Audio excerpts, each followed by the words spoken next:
자, 110쪽 보면은 이제 우리가 소설 곧 나올 거예요. 소설하고 있는데 자, 110쪽 보면은 우리가 앞에서는 소설 했었어요. 이제 소설 이론이 끝나고 오늘 할 부분은 극과 이제 수필입니다. 우리가 문학에는 네 가지가 있어요. 뭐 있어요? 시, 소설, 오늘 배울 극, 수필 이렇게 네 가지 있어요. 문학의 종이에는 뭐가 있다고? 시, 소설, 극, 수필. 자, 오늘 할 부분이 먼저 극 해볼게요. 극에는 두 가지로 나뉘어지거든요.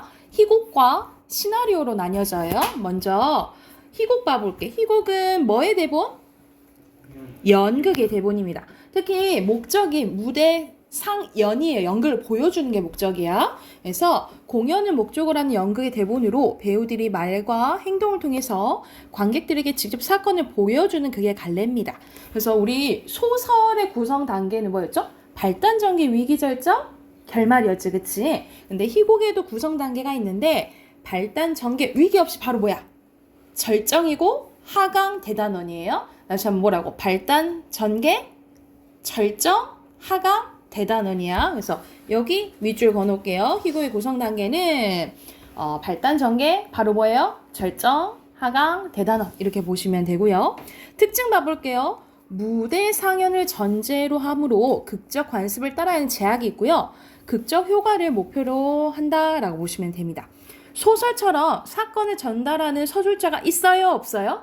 서술자가 없어요. 그래서 무대 위에 배우들이 행동과 대사를 통해서 사건을 전개한다라고 보시면 됩니다.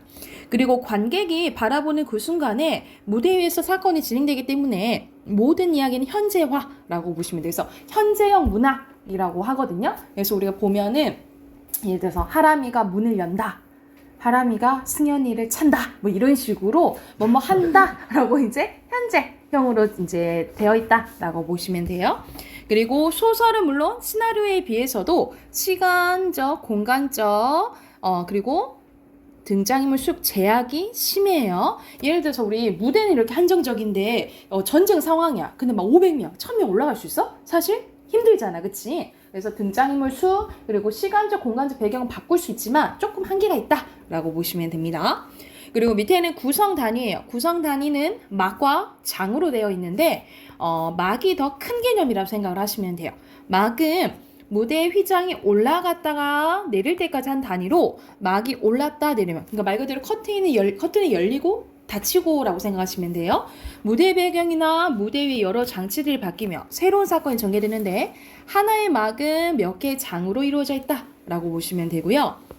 장은 막보다 작은 거예요. 그래서 무대 정면은 변하지 않은 채 사건의 한 부분을 기준으로 하는 막의 하위 단위로 등장인물들이 들어오고 나가는 것으로 이루어져 있다라고 생각을 하시면 됩니다. 그래서 구성 단위는 뭐로 이루어졌다고? 막과 장. 그래서 제1막 1장, 제1막 2장 뭐 이런 식으로 이제 표시를 해요.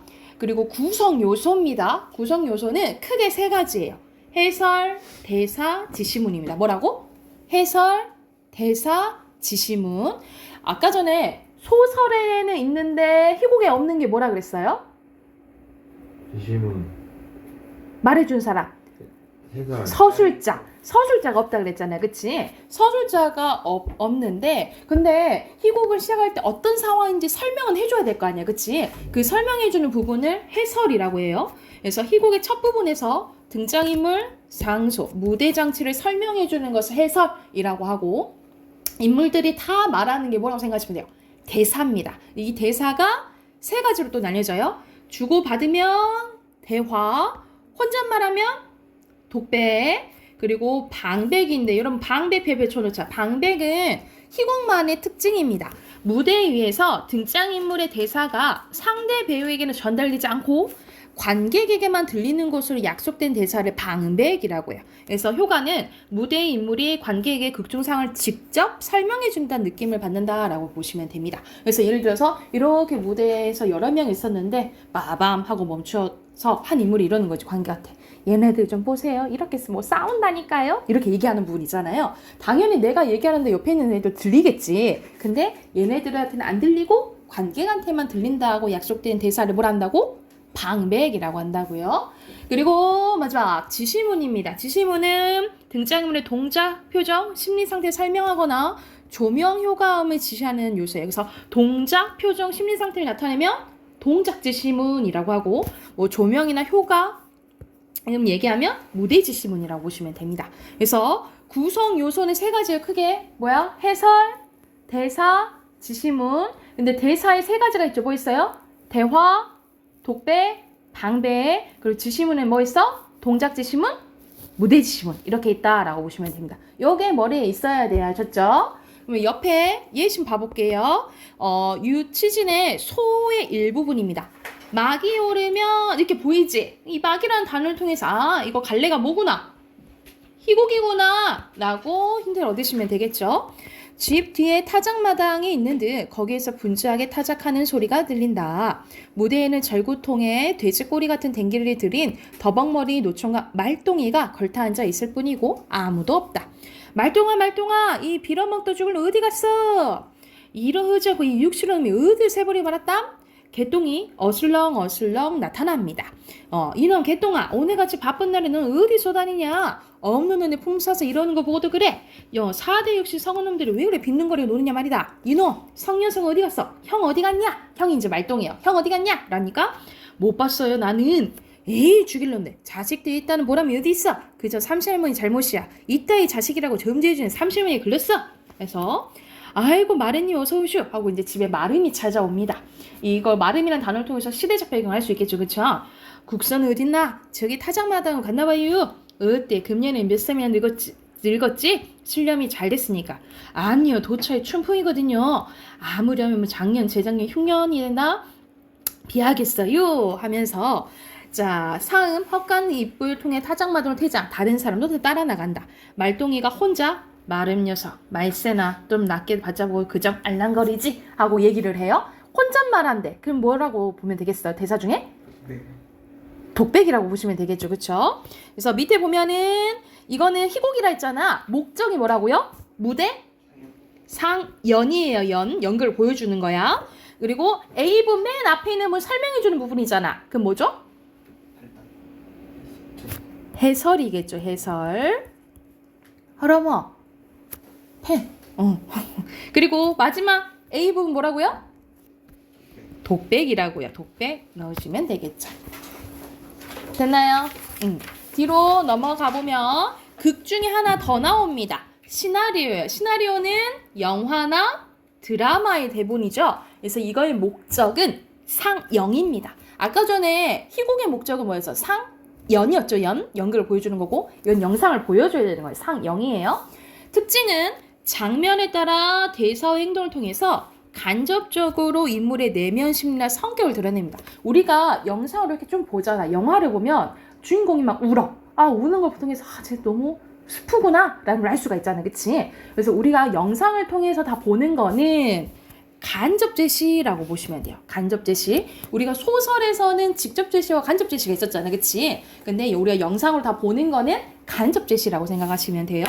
그리고 촬영 및 상영 시간을 고려하며 특수한 시나리오 용어가 사용됩니다. 그리고 희곡에 비해서 시간적, 공간적 배경과 등장인물 수의 제약이 덜해요. 왜냐하면 영화 같은 경우는 뭐 가능해?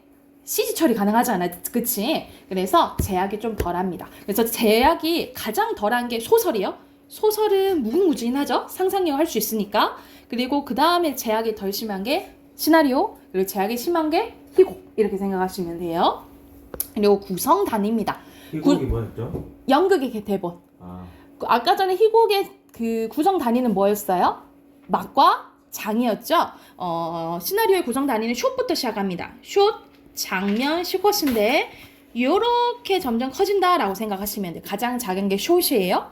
숏은 카메라가 한 번에 연속 촬영으로 찍은 장면으로 컷이라고도 합니다. 그래서 우리 감독들이 끝낼 때 컷 이렇게 하잖아, 그치? 그 장면 하나 보시면 되고, 장면은 영화의 최소 단위로 동일한 공간 안에서 같은 인물에게 일어나는 일련의 상황이나 사건의 광경 하나 또는 몇 개의 숏으로 이루어진다라고 보시면 돼요. 그리고 이 장면들이 모여지면 시퀀스가 돼요. 하나의 이야기가 시작되고 끝나는 독립적인 구성 단위로 하나 또는 몇 개의 장면이 모여지게 됩니다. 그래서 숏이 모여지면 뭐? 장면이 모여지면 시퀀스 이렇게 생각하시면 돼요. 그리고 구성 요소는 희곡과 똑같아요. 해설, 대사, 지시문 똑같고요. 추가적으로 장면 표시가 들어갑니다. 장면 표시는 옆에 여러분 장면 번호에서 S샵 보이죠? S샵은 우리 씬 넘버의 줄임말이에요. 씬 넘버의 줄임말. 그래서 장면 번호 1. 그래서 우리가 씬 넘버 1 태클을 하잖아, 그치? 그렇게 생각을 하시면 됩니다. 밑에는 잘 나오는 시나리오 용어가 몇 가지 나와 있네요. 디졸브는 한 장면이 사라짐과 동시에 한 화면이 나타날 때 디졸브. 그리고 이는 이펙트 이에요. 효과음. 그리고 fade out은 점점 어두워지는 거예요. 그럼 반대에 점점 밝아지는 건 뭐겠어? fade in이에요. fade in. 그래서 FI 이렇게 적고요. 그리고 insert는 우리가 넣다, 뭐 삽입하다 이런 뜻이잖아, 그치? 그래서 화면과 화면 사이에 다른 화면을 넣는 걸 얘기를 하고요. 그리고 몽타주는 범인 몽타주 많이 얘기하잖아, 그치? 근데 여기서 몽타주는 뭐냐면 장면 하나를 따라서 연속으로 쭉 보여주는 걸 얘기해요. 예를 들어서 하람이 하루를 보여준다 해보자. 하람이 일어나는 거 하나 찍고, 하람이 씻는 거 하나 찍고, 밥 먹는 거 하나 찍고, 학교 가는 거 찍고, 학원 가는 거 찍고, 또 집에 가는 거 찍는 거야. 그걸 장면 따가지고 한 번에 쭉 보여주는 거예요. 그러면 이거 효과는 긴 거를 짧게 보여준 효과가 있다라고 생각을 하시면 돼요. 이게 몽타주고요. 오버랩이에요. 겹치는 걸 얘기하고, 또 뭐 나오는 게 커트2는 장면 끝나고 완전 장면 바로 전환할 때, 끊고 장면 전환할 때 커트2라고 하고, CU는 클로즈업이에요. 클로즈업은 확대하는 거죠. 확대해서 하는 거, 뭐 이런 것들이 대체로 나온다라고 기억을 해두시면 되고요. 밑에는 희곡과 시나리오의 비교 나오네요. 공통점은 대화, 독배, 방백으로 이루어져 있고, 사실 뭐 방백 거의 없죠. 그 시나리오는 무대 지시문과 동작 지시문 구별되고, 희곡은 목적이 연극 상연, 막과 장으로 이루어져 있고 제약이 있다 그랬어요. 그에 반해 시나리오는 상영하는 게 목적이라 했지. 그리고 구성 단위가 제일 작은 게 뭐라 했어? 숏. 그 다음에 장면, 시퀀스라고 했어요. 그리고 제약이 좀 덜하다라고 기억을 하시면 되고요. 이렇게 희곡과 시나리오를 묶어서 뭐라 한다고? 극이라 한다고. 보통 극이랑 소설도 많이 비교를 해요. 그래서 소설은 이제 제약이 거의 없고, 그리고 서술자가 있다라고 이제 기억을 좀 해두시면 되겠죠. 또 오른쪽에 개념 연습하기 봐볼게. 노희경의 세상에서 가장 아름다운 이별이란 이제 드라마 한 장면이에요. 그래서 S샵 보이지, 그치? 이걸 통해서 시나리오구나 라고 힌트 얻으시면 되고요. 이니 할머니에게 새 옷을 갈아입히고 있다. 위도까지 마저 갈아입혀주고, 이니 이렇게 이쁘니까 꼭 새색시 같네. 어머니 나 먼저 가 있을게. 빨리 와.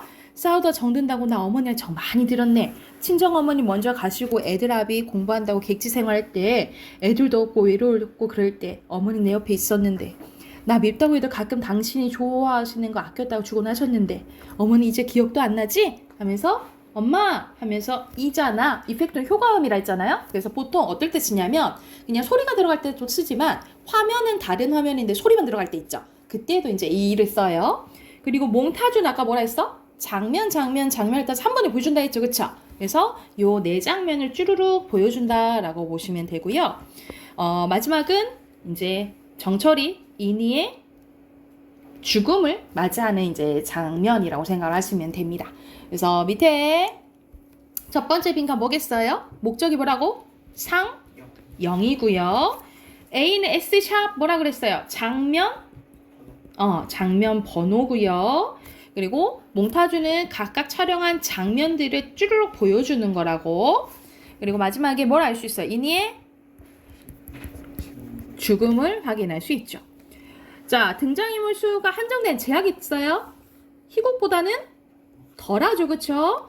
그리고 괄호 안에 있는 건 동작 지시문 맞죠? 오케이? 자, 뒤로 넘겨봅시다. 자, 뒤에는 이제 수필 나와요, 여러분. 자, 수필은, 여러분 간단하게 말하면 수필은 뭐야? 마음대로 쓴 거. 사람 자기가 쓴 자기가, 그치. 자신을 뭘 쓴 거 보통? 의견. 의견? 아니, 의견을 말하면 주장하는 글이 돼버려. 인생. 자신의 경험, 인생, 뭐 경험을 어떻게 쓴 걸까? 자기 생각들 마음대로. 마음대로, 그치, 마음대로 자유롭게 쓴 글이라 생각하시면 돼. 그래서 단어 이렇게 두 가지 기억하면 돼. 간단하게 말하면 수필은 자신의 경험을 자유롭게 쓴 글이라고 생각을 하시면 됩니다. 그래서 여기서 나와 있죠. 일정한 형식을 따르지 않고 인생이나 자연 또는 일상에서의 느낌이나 체험을 말 그대로 자기 경험이죠, 그쵸? 생각나는 대로 쓴 산문 형식의 글이에요. 산문 형식은 줄글의 형식을 산문 형식이라고 해요. 그래서 보통 소설, 글들 다 산문이겠죠, 그쵸? 자, 수필은 여러분 특징이 중요해요. 여러분 특징이 중요해. 자, 첫 번째, 작가가 자신의 개성적인 면모를 솔직하게 표현하는 주관적인 문학입니다. 자신의 개성이 드러나고요. 솔직하게 표현한데? 여러분 여기 밑줄 잠깐 거봐. 자, 자신의 속마음을 솔직하게 표현하는 것을 뭐라 할까? 무슨 적이라 할까요? 무슨 적이라 할까? 단도직입 단도직입죠. 그건 주관적 주관적은 자신의 생각이 드러나는 거. 자신의 생각을 솔직하게 얘기하는 거. 추천 우리 보통 이런 고백 하잖아. 취중 좋아하는 사람한테. 취중 진실적. 취중 고백 취중 고백이요. 그 취중을 왜 넣는데? 취중을 왜 넣는데? 그냥 고백적이죠. 취중 왜 들어가는 거야, 건이야? 고백적. 보통 자기 고백적이라고 해요. 자신의 속마음을 솔직하게 말하는 거 뭘 한다고? 고백적이라고 보시면 되고. 그리고 형식에 구애받지 않고 다양한 형식을 쓸 수 있어요. 그러니까 형식이 정해져 있다, 안 정해져 있다? 안 정해져 있다. 무형식이고요. 자, 우리가 수필의 대표적인 예시가 일기거든요. 근데 우리가 소설가도 있고 시인도 있고 사실 수필가도 있긴 있어요. 근데 우리가 일기 전문가 따로 있나? 일기 전문가 따로 없잖아. 누구나 쓸 수 있잖아요. 그치? 그래서 이거를 비전문적이라고 합니다. 비전문적. 그리고 제재가 다양해요. 제재가 다양한다는 소리는 다루는 소재가 다양하다라고 생각을 하시면 돼요. 자, 그래서 이거를 같은 말로 뭐라 하냐면 우리 주변에 있는 것들을 다 쓸 수 있다라고 보는 거야. 그래서 몸 신자를 써서 신변잡기적이라고 합니다. 뭐라 한다고? 신변잡기적이라고 해. 사색적, 그리고 성찰적, 교훈적 이렇게 써놓으시면 될 것 같고요. 말 그대로 글쓴이 자신이 쓰는 거잖아. 그래서 여기서는 나가 등장하면 이 나는 가상인물이 아니라 글쓴이 자신, 고로 작가가 일치한다라고 생각하시면 되겠죠. 소설은 나랑 일치하지 않잖아, 그치? 수필은 자신의 경험 쓴 거기 때문에 일치한다라고 보시면 돼요. 구성 요소는 소설과 똑같습니다. 주제, 구성, 문체로 이루어져 있는데 하나가 더 추가돼요. 제재입니다. 제재는 아까 다루는 소재라고 했어요. 그래서 구성 요소는 주제, 제재, 구성, 문체 이렇게 기억을 하시면 되고 밑에 수필의 종류 나와 있잖아요. 갈래 나와 있는데 뭐 진술 방식에 따라서 태도에 따라서 나뉘어지는데 사실 진술 방식에 대해서는 그다지 안 봐도 될 것 같아요. 여러분 이것만 봐도 될 것 같아. 태도에 따른 갈래로 두 가지로 나뉘어지거든요. 경수필과 중수필로 나뉘어져요. 가벼울 경자에다가 무거울 중자야. 근데 뭐가 가볍다는 소리일까? 주제, 그렇지. 주제 또는 다루는 소재. 생활 주변에서 일어나는 사소한 일을 소재로 가볍게 쓴 수필을 얘기를 해요. 그래서 자유로운 내용과 비격식적인 구조를 가지는데 대표적인 게 일기, 편지, 기행문, 뭐 독후감 이런 것들이라고 생각하시면 됩니다. 근데 여러분 편지랑 기행문이랑 잠깐 동그라미 쳐볼래요? 선생님이 수필은 형식이 있다고 했어? 없다 그랬어? 없다 그랬지, 그치? 그런데 이 편지와 기행문은 약간의 형식이 있어요. 약간의 형식이 있는데 먼저 편지 한번 봐볼게. 여러분 편지 쓴다고 생각해봐. 거의 똑같이 하지. 아, 승현아 안녕? 잘 지냈니? 나 누구야? 이렇게 시작하잖아, 그쵸? 그래서 첫 인사를 해야겠죠, 그쵸? 첫 인사는 서두에 속하고요, 서두. 근데 우리가 편지를 쓴다라는 것은 어떤 전하고자 하는 마음이 있을 거 아니야, 그치? 거기에 해당되는 게 사연, 그리고 인사해야겠죠. 이만 줄일게. 또 편지할게, 승현아. 안녕. 이렇게 하면 되겠지, 그치? 끝에가 끝인사예요. 그래서 여기를 결미라고 합니다. 그래서 서두, 사연, 결미라는 약간의 형식이 있다라고 보시면 되고, 여러분 기행문도 가볼게요. 기행문은 뭐야? 여행 다녀와서 쓴 글이잖아, 그치? 그럼 내가 어디를 갔다라고 써야겠죠, 그쵸? 그걸 뭘까? 내가 여기를 갔고요. 우리 보고서. 자랑. 주는 필리핀 간다 했니? 베트남 간다 했니? 베트남 어디 가니? 다낭 가요? 다낭만 가요? 몰라요, 그럴까요? 그러면 다낭 안에서도 뭐 여기저기 갔겠죠, 그쵸? 그럼 내가 여기 갔고 좀 어디 사원도 받고 막 이런 거를 열번. 봐야 되겠죠. 이거를 초성 힌트 여러분 들으면 알 거예요. 일지. 일제. 일정. 정, 야정. 이정. 여정, 그치? 여정이라고 하고 거기서 보고 들은 거 한자로 해보세요. 느낌. 시청. 보고 들은 거 시청. 다른 한자로 해볼래요? 둘 다 다른 한자야. 관찰. 관청. 볼, 관. 견, 그렇지, 견. 견해. 견청. 들을 뭐 견문이에요, 견문. 그리고 거기서 느낀 거.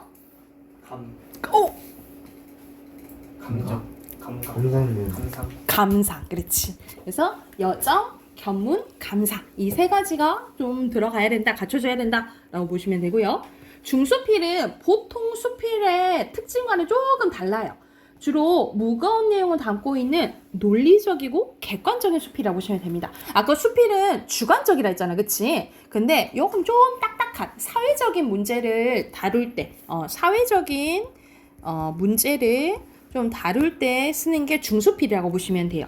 그래서 그 기자들이 쓰는 그 사회적인 문제에 대한 자기 생각을 뭐라 하냐면 칼럼이라고 해요. 칼럼이 쓰이거나 아니면 논리적으로 평가한 글을 평론이라고 하는데 우리 영화 평론가 이런 거 들어봤죠, 그쵸?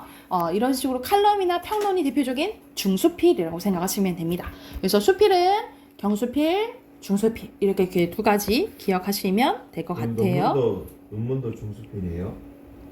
네? 논문요? 네. 논문은 어떤 것에 대해서 조금 조사한 거잖아. 그래서 이 수필이랑은 조금은 좀 멀 것 같아요. 됐을까요? 그리고 옆에 당연히 그러면 이거는 수필이겠죠, 그쵸? 자, 별 하나 나 하나, 별 둘 나 둘, 별 셋 나 셋.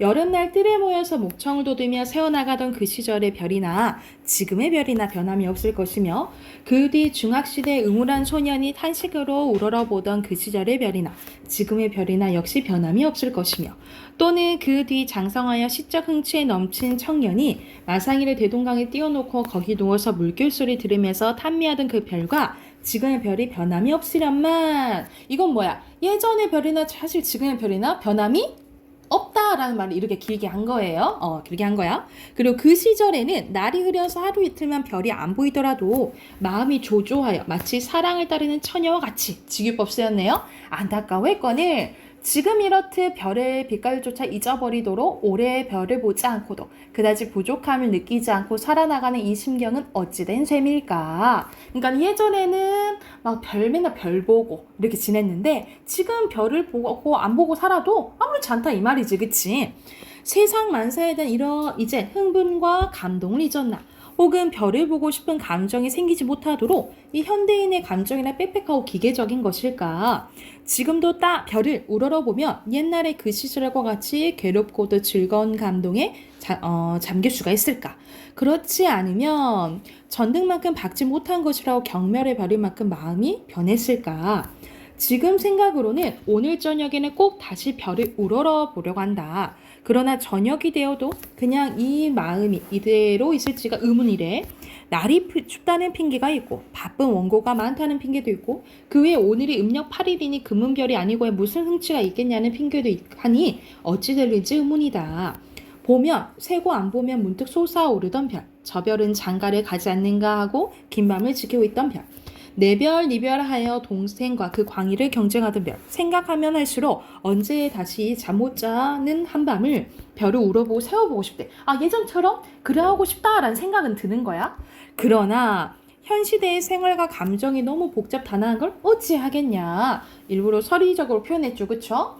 별을 쌀알로 보고 싶을 터이며 달을 금덩이로 보고 싶을 테니까 이런 감정으로 본다 한들 예전처럼 그런 감정이 솟아오를까? 솟아오르지 않을 것 같다라는 거야. 이런 식으로 쌀알로 보고 금덩이로 본다라는 것은 약간 속되게 얘기하면 뭐라고 생각하면 되냐면 말 그대로 현실에 찌든 거지, 그치? 그래서 이런 쌀알과 금덩이는 우리 현실적 가치 또는 뭐 물질적 가치를 중요시 해버리는 내가 사람이 되어버린 것 같다라고 이제 좀 성찰하는 글이에요.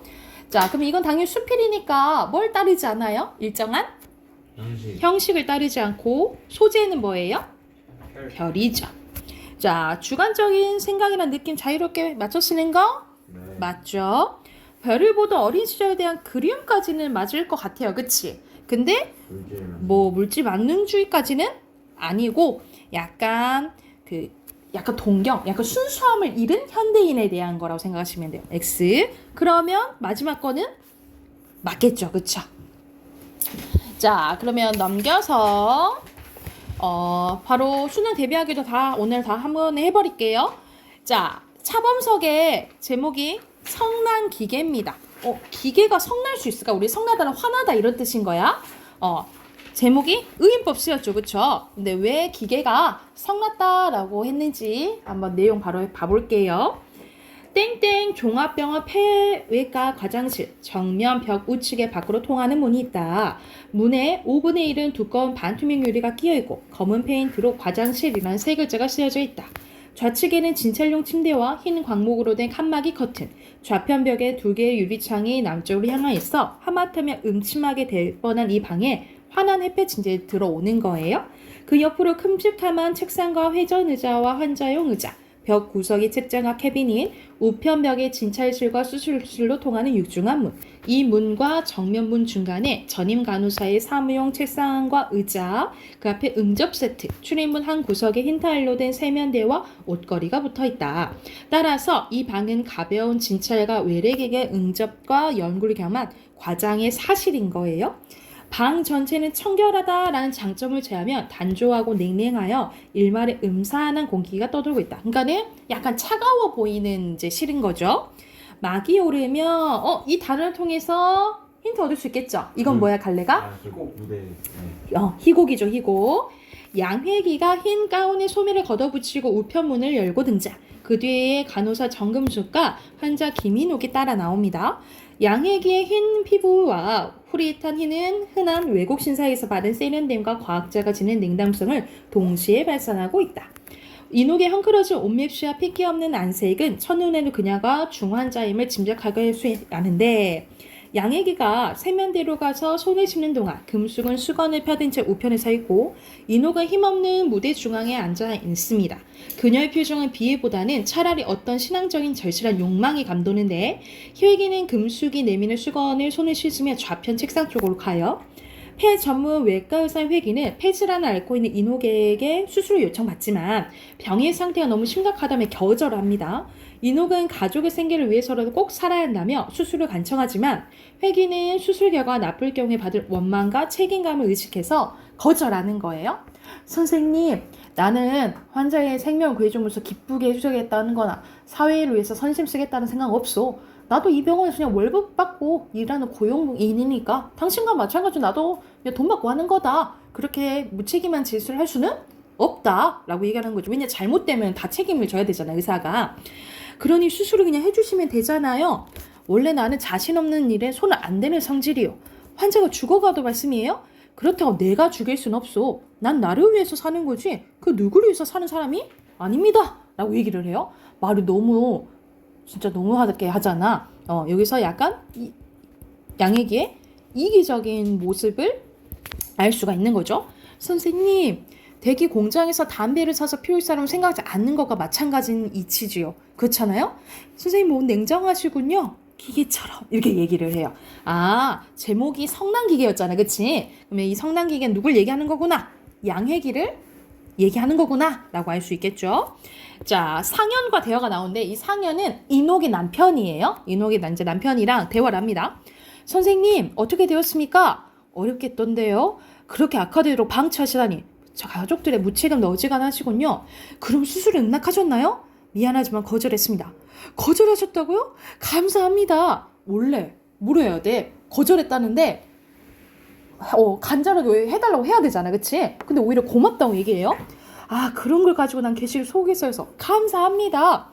아, 뭐라고요? 씨는 제 처가 나와는 한마디 의논도 없이 수술을 받겠다고 서두르고 있었어요.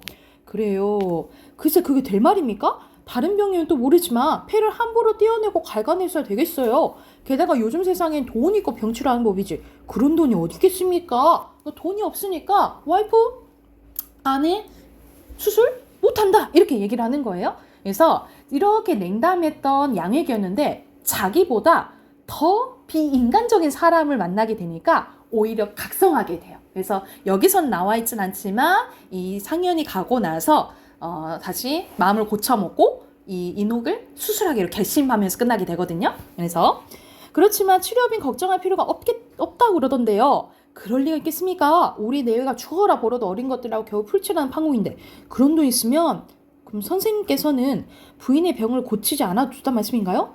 부끄러운 얘기지만 내 벌이라는 게 처가 공장에서 나올 때 속옷이나 치마폭에 감춰 나오는 담배를 팔아야만 하지만 어디 그게 쉽습니까? 아, 감시가 이만저만이라지요 라고 얘기하는 부분이야. 그래서 완전 이기적인 면모를 보여주잖아요. 그런 것을 이제 비판하는 희곡이라고 보시면 돼요. 그래서 밑에 주제 쓸게요.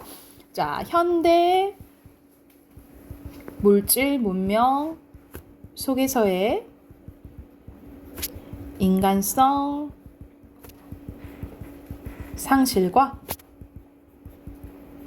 회복에 대해서 이야기한 연극이라고 보시면 됩니다. 주제 쓰시고 옆에 네 문제 있잖아요. 바로 풀어보세요.